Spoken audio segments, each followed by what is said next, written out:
終於走到咗一起。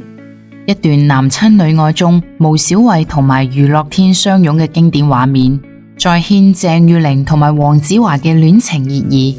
事實上，現實中兩個人雖然冇一直喺埋一齊，但係鄭裕玲卻屢次公開肯定黃子華，稱佢係最懂我嘅拍檔，演技無人能及。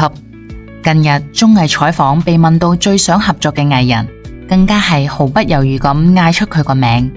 呢一波回憶殺加明示，令到無數劇迷激動咁樣嗌求喺一齊。有網友扒出細節，鄭裕玲入行數十年，冇結婚冇生仔，身邊嘅好友唔多，對黃子華卻格外特殊。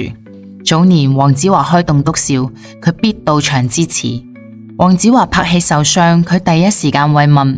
就連黃子華近年爆紅嘅毒舌律師，佢都拆咗3次，仲發咗社交平台力挺。於是，一個老猜測再次被推上風口。鄭裕玲多年不婚不育，難道真係喺度等黃子華？從男親女愛熱播到而家，兩個人始終保持友達以上戀人未滿嘅距離。如果佢真係心繫黃子華，點解唔主動捅破呢層窗戶紙？黃子華如果係有情，又點解一直原地踏步？要解開呢啲疑問，就要從鄭裕玲嘅兩段情史講起。嗰啲被愛傷透嘅過往，或者先係佢唔敢再愛嘅根源。遇見黃子華之前，佔據鄭裕玲成個青春嘅男人係金國亮。佢係香港娛樂圈嘅金牌編劇兼監製，一手打造多部經典劇集。兩人亦都因戲結緣，走到咗一起。當時鄭裕玲剛剛從佳藝電視跳槽到 TVB， 仲算新人，外形同埋演技都唔錯，但係喺港圈唔算頂尖嘅流量。金國亮早已經係圈內大佬，手握資源，仲識講嘢，將年輕嘅鄭裕玲氹到妥妥貼貼。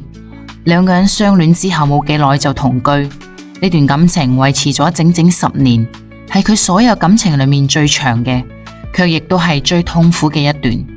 後來有媒體爆料，呢段10年同居嘅關係其實係無性戀愛，唔係鄭裕玲排斥親密接觸，而係金國亮成日都以事業為重，唔想被感情束縛為由，故意回避肢體接觸。更加過分嘅係，金國亮仲經常否定佢嘅價值，比如喺佢想接電影、想公開戀情嘅時候，都會以各種嘅理由勸阻打壓。感情第8年，鄭裕玲發現咗金國亮出軌咗一位年輕嘅女演員，媒體仲影到兩個人喺半島酒店飲下午茶，舉止親密。面對質疑，金國亮唔單止冇道歉，反而倒打一耙，指責佢疑神疑鬼，唔識得體諒人。嗰段時間，鄭裕玲一邊應對流言蜚語，一邊承受住背叛，暴瘦到80斤，仲一度患上咗抑鬱症。但係即使係咁，佢都仲係唔捨得呢一段10年嘅感情。直到2年之後，金國亮主動提分手，理由係兩個人唔合適，佢更加想要溫柔顧家嘅女人，仲暗指鄭裕玲過於強勢。呢一番話成為咗佢多年嘅刺。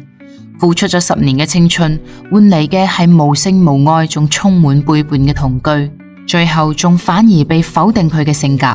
鄭裕玲後來採訪嘅時候，亦都隱晦嘅提過，年輕嗰陣以為愛就係付出，哪怕委屈自己亦都冇所謂，到最後先至發現，有啲付出係從一開始就係徒勞。呢一段經歷亦都令佢對感情埋下咗恐懼，開始懷疑自己係唔係唔配擁有正常嘅愛情，係唔係真係太強勢，留唔住男人。更加唏噓嘅係，分手之後，金國亮好快就同嗰位年輕嘅女演員低調結婚。鄭裕玲則係將所有嘅精力都撲喺事業上，拼命拍戲主持，用工作麻痹自己。但係邊個都估唔到，多年後佢又喺感情裏面中咗個大關斗。今次付出嘅唔單止係青春，仲有上億嘅身家。走出咗金國亮嘅陰影之後，鄭裕玲嘅事業迎嚟咗巔峰。憑借網中人、流氓大亨、表姐你好嘢等作品，佢成為咗香港首位影后加視后嘅大滿貫得主，身價暴漲，手握多套房產同埋奢侈品，係港圈實打實嘅富婆。就喺事業如日中天嗰陣，歌手呂方走進咗佢嘅生活。兩個人相識於張學友嘅演唱會後台，當時呂方靠住彎彎的月亮、老情歌小有名氣，但係事業發展平平，收入遠唔及鄭裕玲。鄭裕玲之所以會俾佢吸引，係因為佢睇起身低調踏實，同埋柔滑自私嘅金國亮反差好大。據佢身邊嘅好友透露，經歷過金國亮嘅背叛之後，鄭裕玲只係想要一個安穩嘅男人，哪怕係條件普通，只要係真心對佢好就得啦。但係呢一段睇似安穩嘅感情，最後變成咗長達16年嘅包養鬧劇。相戀之後，鄭裕玲對呂方百般呵護，俾佢買淺水灣嘅複式公寓、保時捷911跑車，就連底褲同埋襪都係佢刷卡埋單。媒體爆料，16年間佢喺呂方嘅身上使咗上億港幣，而呂方幾乎冇為佢使過錢，約會食飯都係佢埋單。呢段女強男弱嘅戀情，從一開始就唔被外界睇好。媒體多次影到呂方出入娛樂場所，同其他女性曖昧，仲有消息話佢私底下經常抱怨，覺得鄭裕玲過於強勢，管得太嚴，同佢一齊壓力好大。但係即使係咁，鄭裕玲仲係選擇咗忍讓，甚至為咗佢推咗唔少嘅工作，就係想好好咁維繫呢段感情。轉折點發生喺一場金融風暴之後，有知情嘅人士透露，呂方擅自挪用鄭裕玲嘅賬戶資金投資雷曼債券，最後血本無歸，虧損相當於半套嘅山頂豪宅。呢件事亦都徹底觸碰咗鄭裕玲嘅底線，佢最睇重金錢同埋安全感。呂方嘅行為唔單止令到佢損失慘重，仲令到佢再次感受到背叛。兩人嘅矛盾徹底爆發，最終走向分手。但係估唔到嘅係，分手嘅時候，呂方撕爛面，唔肯搬出佢買嘅公寓，仲霸佔保時捷跑車，甚至索要青春損失費。面對呂方嘅無理要求，鄭裕玲十分憤怒，當場駁斥咗佢嘅訴求，場面一度十分尷尬。最後，鄭裕玲雇律師強行將呂方淨身出戶，但係佢仲係成為咗外界嘲笑嘅對象。呂方被釘喺軟飯硬食嘅恥辱柱上，佢就俾人鬧戀愛腦、人傻錢多。更加諷刺嘅係，分手之後冇幾耐，呂方就閃婚小16歲嘅餐飲千金，仲成為咗模範奶爸，經常晒家庭幸福照。而鄭裕玲依舊孤身一人，身邊連個陪伴嘅人都冇。16年嘅付出換嚟咗人財兩空同埋全網嘲笑。呢一段感情徹底擊冧咗佢對愛情嘅最後期待。近日佢喺綜藝裏邊自爆人生最大嘅遺憾就係，我呢一世最後悔嘅就係喺感情裏面太執着、太卑微，總以為付出夠多，對方就會真心對我，到最後先至發現有啲人從一開始就唔值得。兩段失敗嘅感情，一段10年無聲同居，一段16年嘅包養鬧劇，令到鄭裕玲從渴望愛情嘅少女變到咗唔敢再愛嘅孤家寡人，而黃子華嘅出現成為咗佢灰暗生活裏面唯一嘅光。但係呢一份光到底係愛情嘅希望，定係另一場曖昧嘅騙局？再講返鄭裕玲同埋黃子華嘅交集，始於2000年嘅男親女愛。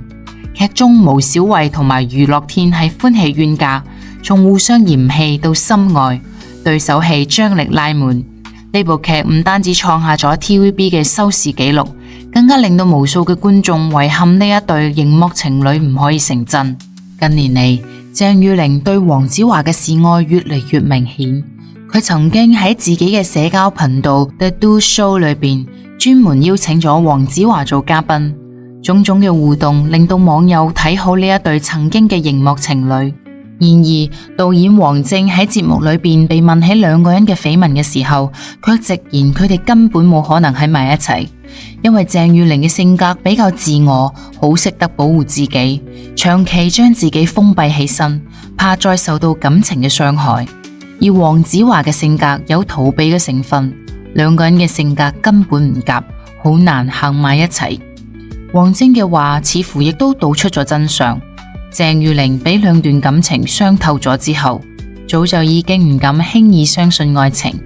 佢對黃子華嘅示愛，或者只係一種執念，懷念嘅可能唔係黃子華本人，而係男親女愛裏邊嗰段純粹嘅愛情。而黃子華對佢可能只有友情，沒有愛情，唔主動，唔拒絕，只係唔想傷害呢一位多年嘅好友。如今鄭裕玲68歲，黃子華65歲，兩個人都步入咗晚年，生活狀態卻驚人相似，事業有成，感情空白。先睇鄭裕玲離開咗 TVB 之後，佢冇退休，反而活躍喺綜藝同埋廣播界，開咗個人社交頻道 The Do Show， 仲主持咗去邊啊Do姐、佳人自有約等旅行綜藝，口碑亦都相當唔錯。據悉佢如今嘅身價超10億港幣，手握多套房產同埋奢侈品，就係收藏嘅古董錶就值數千萬。而黃子華嘅現狀則係事業巔峰，孤身一人。近年嚟，佢靠住毒舌律師破地獄再次爆紅，成為咗香港電影圈嘅票房保障，仲為優秀大都會2配音，人氣不減當年。佢嘅事業版圖越擴越大，拍戲配音偶爾開棟篤笑，收入十分可觀。感情方面，黃子華2011年同埋化妝師溫安妮分手之後就一直單身。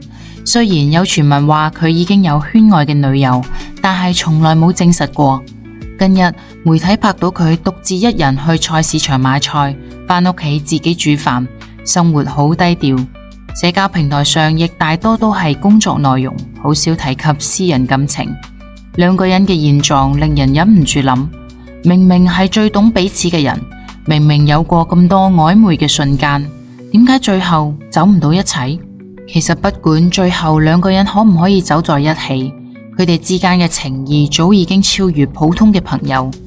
最後想問問大家，你哋希望黃子華同埋鄭裕玲能夠延續男親女愛嘅結局走到一起嗎？你哋覺得佢哋多年嘅曖昧係愛情定係友情？